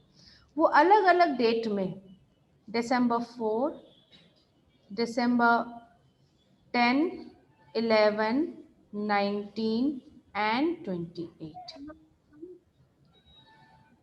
क्वांटिटी। हाँ बोलिए, टेल मी। इलस्ट्रेशन 1 बना रहे हैं, इलस्ट्रेशन 1 बना रहे हैं कि 2? मेरे बुक में तो इलस्ट्रेशन 1 है, तो 1 कुछ और है क्या, बुक में ये वाला इलस्ट्रेशन 2 है, तो बुक में 1 कोई और, आप लोग देख लो, ये इलस्ट्रेशन आप देख लो, 1 हो 2 हो, it hardly matters, but this is the illustration which I am writing. 900 quantity का कंडेंसर खरीदा है eight the rate of purchase price. This is purchase price कितना है 50. फिर 400 कंडेंसर खरीद रहा है एट द रेट ऑफ दाम बढ़ गया. फिर 300 कंडेंसर खरीद रहा है सेम प्राइस. फिर 28 तारीख को 19 तारीख को 4 ओके 4 वाला छूट गया. ये 4 का है, ये 10 का है, ये 11 का है. फिर 19 तारीख को 200 कंडेंसर खरीद रहा है एट द रेट ऑफ ₹60 और 28 तारीख को 800 कंडेंसर खरीद रहा है eight the rate of 47. Total कितना कंडेंसर उसने इस महीने में, दिसंबर के महीने में खरीदा है 2600 अलग अलग दाम में. ओके. और नीचे क्वेश्चन कहता है ही द क्लोजिंग स्टॉक, नहीं क्वेश्चन कहता है 1600 यूनिट्स वर इशूड. 1600 यूनिट इशू कर दिया गया. आप इशू को यहाँ पर सेल समझो. एक्चुअली ये मैन्युफैक्चरिंग कंसर्न का एग्जांपल दे दिया है. देना नहीं चाहिए था बट ठीक है कोई बात नहीं, हम इसमें भी काम कर लेंगे. 1600 कंडेंसर यूज कर लिया तो बचा कितना कंडेंसर इसका एज क्लोजिंग स्टॉक? 1000 कंडेंसर बचा ना, राइट. साल के अंत में 1000 कंडेंसर का क्या कॉस्ट होगा, किससे आप मल्टीप्लाई करोगे to get the value of closing stock? This is the question. समझ में आया? अब देखो ये 1000 अलग अलग रेट में खरीदा हुआ है, राइट और नॉट. कभी 50 में, कभी 55 में, कभी 60 रुपए के रेट से, कभी 47 के रेट से 1600 बेच दिया गया या यूज कर लिया गया. जो 1000 बचा है we are concern with that, क्योंकि यही बैलेंस शीट में जाएगा और यही ट्रेडिंग अकाउंट में जाएगा सेल के नीचे क्लोजिंग स्टॉक के रूप में. तो इसका सही वैल्यूएशन कॉस्ट निकालना जरूरी है, राइट ना. तो इसको हम वी हैव 4 मेथड्स. कौन कौन सा मेथड है? नंबर 1 पहला simple average. Simple average method. Average of what? किसको आप एवरेज कर दोगे? एवरेज ऑफ प्राइस 50 प्लस, बोलो क्या लिखें? प्राइस का एवरेज. ये पांचों का एवरेज निकाल दो सिंपली. तो क्या लिखे? 50 plus plus plus plus divided by कितना था, कितना लॉट है? 5. सो टोटल जो भी आपके पास टोटल आ रहा है divided by 5 and we are getting 53.40. Got it? तो 1000 into 53.40 and we are getting 5340 हो जाएगा. This is the cost of closing stock. Clear? कौन सा मेथड हमने लगाया? रियली सिंपल, बहुत आसान है. हमने किस पर से ध्यान दिया है? Price of. कौन कौन से प्राइस पर खरीदा गया, right. It is so simple. नाम है इसका simple average method. Second method, ये छोड़ दे मेथड, समझ में आ गया. इन्वेंट्री को वैल्यू करना, हमें हर बार इस 1000 का वैल्यू निकालना है, 1000 का कॉस्ट निकालना है 4 अलग अलग मेथड से. सेकेंड मेथड इज क्या है? Second method is weighted average method. Second method weighted average method है. तो ये भी एवरेज, लेकिन इसमें वेट देना है. वेट किसको देते हैं? तो weight, very good, weight is the quantity. Quantity कितना है हम फिर से लिख रहे हैं अलग अलग डेट में. आप डेट भी यहाँ लिखोगे,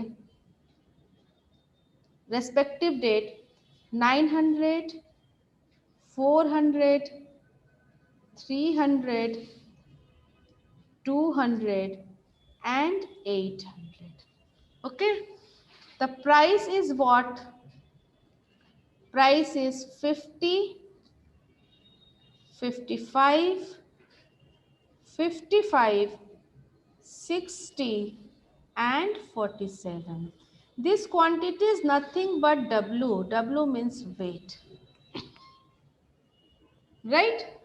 Next column will be price into weight. This will be multiplied. Right now? So this is the first one is 45,000. Second is I think 22,000. देखो तो 22 ना. Third is 16500. Next is 12,000. Last is 37,600. ठीक है. Okay. Now एक formula apply करेंगे. देखो total of, इसको हम अमाउंट प्रोडक्ट बोलेंगे. इस कॉलम को क्या बोलेंगे? Product. Total of product will be divided by total of weight to get the rate. ठीक है. Cost of inventory per unit निकलेगा. Cost of inventory per unit. Total इसको करेंगे प्रोडक्ट को, और कितना 100, और टोटल क्वांटिटी 2600 था, है ना. Now 133,100 divided by 2600 and we are getting 51.19. right? Method समझ में आया? What have we done? Quantity को वेट बना दिया गया. Prices are given. प्रोडक्ट निकाला गया which is quantity into price. We got the product. Total of product is divided by total of weight to get the rate per unit of inventory. Can you please tell me what will be the value of inventory? ये तो एक unit का price आया. हमारे पास 1000 unit बचा हुआ है, तो 1000 into this it will be 51,190. Right? देखो ये सिंपल एवरेज से ये कॉस्ट निकला था, वेटेड एवरेज से कॉस्ट दूसरा निकला. तो क्या ये गलत है? Answer is no. दोनों सही है, मेथड अलग अलग था.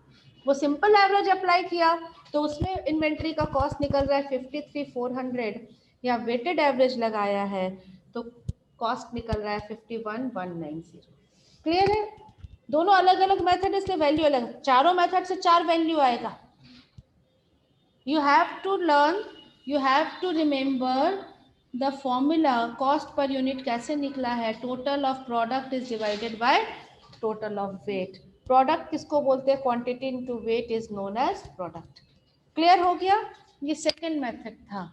अब थर्ड मेथड क्या है अपने पास? Tell me. फीफो. फीफो का फुल फॉर्म बताओ. You all know. Very good. First in first out. इसका मतलब क्या है? जो पहले आया वो पहले जाएगा. First in first out. Classroom में जो बच्चा पहले आया वही सबसे पहले निकलेगा. ये रूल अगर लगा दें तो ये है फीफो. समझ में आया? Again I have to write. Quantity बताइए 900. एक ही क्वेश्चन 4 मेथड से बना रहे हैं. अब आपको समझ में आ रहा होगा. सेम क्वेश्चन, मेथड अलग अलग है. 400, 300, 200, 800 एंड सब अलग अलग दाम में आए. परचेज प्राइस 50, 55 रुपए पर यूनिट है. ये 60 रुपीज पर यूनिट एंड 47 पर यूनिट. टोटल कितना हुआ? 2600. एंड आउट ऑफ 2600 कितना चला गया? First in first out. आराम से पहले मेरा बात सुनो. जो ये 1000 बचा, कौन सा बचा? फिर से एकदम आराम से करना. फर्स्ट इन फर्स्ट आउट, जो पहले आया वो पहले निकल गया। आप निकलने वाले को वैल्यू नहीं कर रहे हो, आप वैल्यू क्या कर रहे हो, क्लोजिंग स्टॉक को, जो बच गया। तो ये जो निकल गया, कैन आई से ये 900 आया होगा आउट, ये 2600 में ये 1600 जो निकल रहा है इसमें 900 वाला निकल गया होगा। फर्स्ट इन फर्स्ट और डेट वाइज लिखा है, ऊपर वाला सब निकलते जा रहा होगा। बचा कौन होगा, कोई बताएगा बचा कौन होगा, लास्ट वाला, लास्ट वाला बचा होगा कि नहीं। फीफो मेथड में, फीफो मेथड में क्लोजिंग स्टॉक लास्ट यूनिट का रहता है, और लास्ट यूनिट अगर कम पड़ता है तो second last, third last and so on. तो 1000 यूनिट ही तो पकड़ना है आपको। बताइए क्लोजिंग स्टॉक कौन कौन सा बचा होगा, ये पूरा बचा होगा और ये भी बचा होगा, हो गया ना 1000। तो क्लोजिंग स्टॉक का वैल्यू क्या हो जाएगा, ये 800 का अपने रेट से और 200 का अपने रेट से। सो दिस इज, आप निकालो वैल्यू, टोटल बता रहे हो ये 30। So the value of 49,000। Clear, easy है। FIFO, first in first out, जो पहले आया वो बिक गया पहले, तो बचा कौन, लास्ट वाला। ठीक है, इजी है।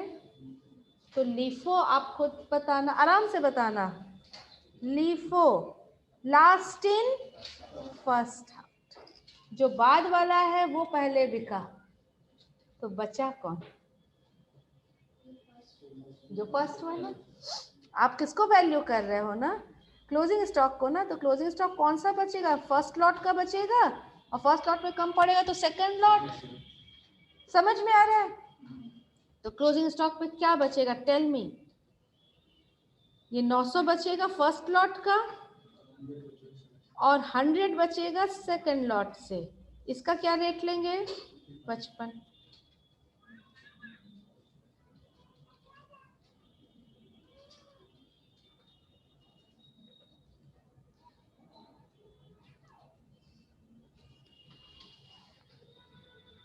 ठीक है,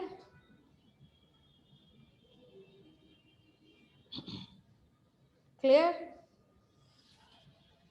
तो सिंपल एवरेज में क्या हुआ, मेथड के अकॉर्डिंग अगर देखा जाए, simple average is an average of price only. 5 price था, पांचों को आपने ऐड कर दिया डिवाइडेड बाय नंबर्स, ठीक है ना। वेटेड एवरेज में आपने क्या किया, प्रोडक्ट निकाल करके, उसी में थोड़ा सा कैलकुलेशन है, whatever we have done here. Product निकाला, प्रोडक्ट से एक formula, total of product is divided by total of weight to get a rate of inventory per unit. हमारे पास 4 आंसर आ गया ना। सिंपल एवरेज एक बार आंसर बताना तो कितना कितना है simple average, 53400। Value of inventory कितना यूनिट है, 1000 यूनिट का ही। Okay, weighted average 51,190। FIFO method 49600। LIFO method 50,005। चारों सही है, yes. Depending upon the method adopted by the organization. आप लीफो फॉलो करते हो, हम फीफो फॉलो करते हैं। एक ही बिजनेस है, अगर आप लीफो फॉलो कर रहे हो तो आप अपने इन्वेंट्री को इतना पर वैल्यू करोगे, आप फीफो फॉलो कर रहे हो तो इतना पे करोगे, हम लीफो कर रहे हैं तो कितना पे करोगे। ठीक है, अब इसमें कौन सा मेथड बेहतर है, कौन सा बेहतर नहीं है, क्या AS2 इसके लिए, फिर तो कंफ्यूजन है, हम कौन सा मेथड अडॉप्ट करें, हो सकता है ना कंफ्यूजन, है ना। तो AS2 क्या कुछ इसके बारे में बोला है। तो AS2 कहता है कि it's better to follow FIFO. आप इधर फीफो फॉलो करो, और अगर फीफो फॉलो नहीं करते हो तो weighted average. It depends at your liberty. ठीक है, बहुत सारे ऑर्गेनाइजेशन में फीफो फॉलो होता है, जहाँ फीफो आप नहीं लगा, लाइक पेट्रोल। पेट्रोल का अगर आप कभी स्टोरेज देखोगे तो वो कभी खाली नहीं होता है, पेट्रोल का एक बड़ा सा टैंक है, उसमें पेट्रोल या डीजल जो भी है उसका स्टोरेज होता है। वो आधा खाली हो या थोड़ा, उसको हमेशा फुल रखा जाता है क्योंकि पेट्रोल इवेपोरेट भी होता है। अगर थोड़ा सा भी खाली छोड़ दिया जाएगा ना तो बहुत सारा पार्ट उसका उड़ जाएगा, तो वो अलग नुकसान है। तो हमेशा उसको कैपेसिटी को फुल रखा जाता है। तो नया पेट्रोल आके उसी में डालेगा, तो अलग अलग लॉट्स का आइडेंटिटी नहीं रह पाता। तो in that case weighted is preferable. बहुत ज़्यादा अगर नहीं भी समझ में आ रहा है तो अलग अलग ऑर्गेनाइजेशन अपने सुविधा के अनुसार या तो फीफो अडॉप्ट कर लेते हैं या तो वेटेड, जो उनके ऑर्गेनाइजेशन को बेटर सूट करता है। लीफो अच्छा नहीं है, क्यों? क्योंकि जो लास्ट में आ रहा है उसको आप पहले निकाल रहे हो, तो पहले वाला तो आउटडेटेड ही होते चला जाएगा ना, उसका रेट तो गड़बड़ाते चला जाएगा। ठीक है। And simple average, it is an average of, ये क्या अच्छा है? कौन सा अच्छा है, सिंपल और या वेटेड में? वेटेड। क्यों ये अच्छा है? अब देखो मेरा एक क्वेश्चन, तुम लोग खुद आंसर करोगे। हम लोग 900 यूनिट खरीद रहे हैं, कितने रेट से? 50 से। 400 यूनिट खरीद रहे हैं 55 से। ये मेरा अपना क्वेश्चन, थोड़ा सा मुझसे ले रहे हैं। फिर 300 खरीद सपोज 55 से। उसके बाद एक यूनिट, बहुत ज़रूरत पड़ गई, एक यूनिट खरीदना पड़ा, मात्र एक यूनिट। लेकिन उस समय वो शॉर्टेज में चल रहा था, लॉकडाउन हो गया था, बहुत मुश्किल से मिला। कितने में मिला? 90 रुपए में। बस ये 4। अब आप सिंपल एवरेज निकालो तो एक बार, 50 plus 55 plus 50 plus 90 divided by 61.25। अच्छा एक बात बताओ, मात्र एक यूनिट आके रेट नहीं बिगाड़ दिया? ये रेट लगभग 50 के लगभग था और सिर्फ एक यूनिट घुसा। लेकिन इस 90 का भी उतना ही इंपॉर्टेंस है जितना इस 50 का है। वेट का कहीं आपने वैल्यू, तवज्जो, इंपॉर्टेंस दिया ही नहीं, क्वांटिटी को इंपॉर्टेंस दिया ही नहीं। ये 900 खरीदो चाहे एक खरीदो, आपके लिए बराबर, आप तो सिर्फ रेट को लेकर चल रहे हो। समझ में आ रहा है क्या बोल रहे हैं? यहाँ पर ये 50 रुपया भी उतना ही वैल्यूएबल है जितना ये 90 है। चाहे 900 क्वांटिटी खरीदो चाहे एक क्वांटिटी खरीदो, दोनों का रेट आपने सिंपली एवरेज कर दिया। ठीक है। और रेट भाग गया, जहाँ 50-55 होने के बीच होना चाहिए वो 61 रुपया पहुंच गया। तो बोला ना, इससे बेहतर क्या है, आप इनको वेट को इम्पोर्टेंस दो। आप कैसे निकालो? 900 को 50 से, या बेटर टू से 50 को मल्टीप्लाई किया जा रहा है 900 से। 900 इज द वेट। वेट 900 क्या है? क्वांटिटी है। क्वांटिटी को आपने वेट माना। वेट का मतलब क्या होता है? इम्पोर्टेंस। 900 क्वांटिटी खरीदा तो उसका ज्यादा वैल्यू है बनिस्बत की एक क्वांटिटी खरीदा। अब आप देखो अगला रेट क्या? 55, इसका इम्पोर्टेंस 400 है। अगला 50, इसका इम्पोर्टेंस 300 है। और अगला 90 रुपए के हिसाब से खरीदा लेकिन इसका इम्पोर्टेंस बहुत कम है। ठीक है। निकालो तो एक बार, ये 45,000, 22,000, ये 16,500 और ये 90, राइट ना? ऐड करो तो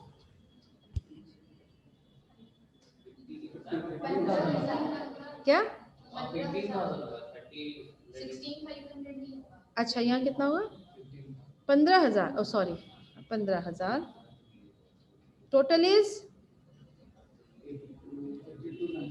82090।